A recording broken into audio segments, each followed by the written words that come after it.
administration giving the auto industry some tough love. Today, critics are asking, what about Wall Street? Former chief economist of the IMF, Simon Johnson, is among them. He contends the finance industry has effectively captured our government. The finance industry does not really manufacture anything. It moves money around, and yet over the past decade, as bankers placed more and more value on the paper they bought, bundled, and sold, the industry's share of the U.S. economy skyrocketed and accounted for 40% of all U.S. business profits. Those profits, deserved or not, gave the financial industry enormous clout in Washington, enabling regulations to be written or not written to benefit Wall Street at your expense.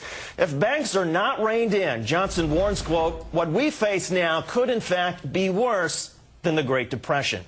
Johnson makes the argument in the upcoming edition of The Atlantic. He is a professor at MIT's Sloan School of Management and was chief economist at the IMF in 2007-2008. Simon Johnson, welcome. Nice to meet you. What do you mean by worse than the Great Depression? Well, I think there's a view out there, there's a presumption that it's not going to be so bad in terms of the fall in output, in terms of the amount of unemployment, in terms of how things last. My point is that it could easily be as bad or worse because the financial sector has got itself so massively overextended and so entrenched in terms of its political power. It's going to be very hard to break that. You mentioned that over the past decade, and we've got a graph to illustrate what you wrote about in The Atlantic, that Wall Street rewarded itself very generously. Pay shot up more than 180% compared to the average worker, and the linkage between the financial sector and Washington became stronger. A lot of people, though, argue that what's good for Wall Street is good for Main Street. Well, certainly we need a healthy financial sector in this country, no question about it. But the financial sector became too big. We had a meta bubble, a massive bubble. We thought about housing, we thought about dot-coms. Behind all of that was this massive increase in financial services. It went too far. It's going to deflate. That's going to be painful. And then I think we can get back onto a better track. When you look at what happened to the auto industry today, is that the sort of model that you'd like to see or that you think is inevitable with the financial industry if we're going to save ourselves here? Yes, I do, actually. I think the government's involved. The government is committed. President Obama said there will be an auto industry in the United States going forward, but they're obviously being tough. And when you fire a CEO, you're sending a very clear message. And I think the message in particular to the auto industry is, guys, unless you get serious, you will go bankrupt. And the bankruptcy court will sort things out. So do you want to do a better deal with the government or go through bankruptcy? They'll say the same thing to finance sooner or later. You say there are basically two ways out, two things that have to be done. First, nationalize the banks. Regardless of what you call it, the government has to take it over in some fashion. And the second point, the one you just mentioned, break the oligarchy. Which one of those two, in your estimation, would be more difficult?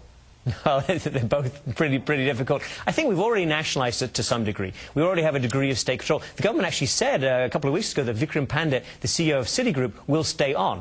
Now, that's obviously about state control when you decide who is and is not going to be the CEO.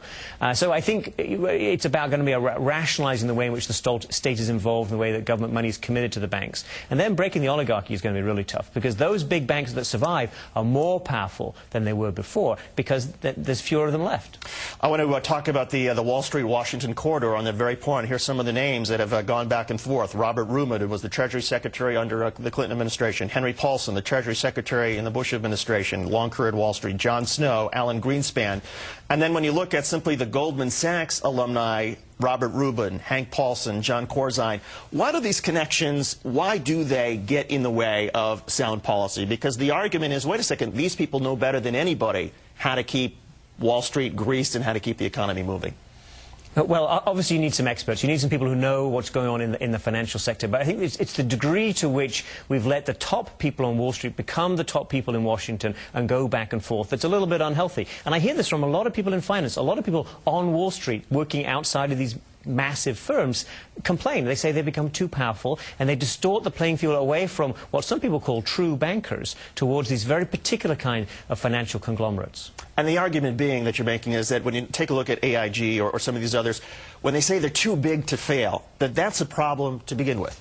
It's a huge problem. Anything that's too big to fail, it becomes a problem for all of us, for the taxpayer. And for every government, any kind of government is going to face the same problem. Anything that's too big to fail, I would suggest, is too big to exist. Simon Johnson, who did some of these bailouts with the IMF, and a terrific piece in The Atlantic, and I recommend everybody read it if you want to understand part of the big problem in Washington and in Wall Street and why so much of this matters. And Simon, thanks so much for coming in. My pleasure.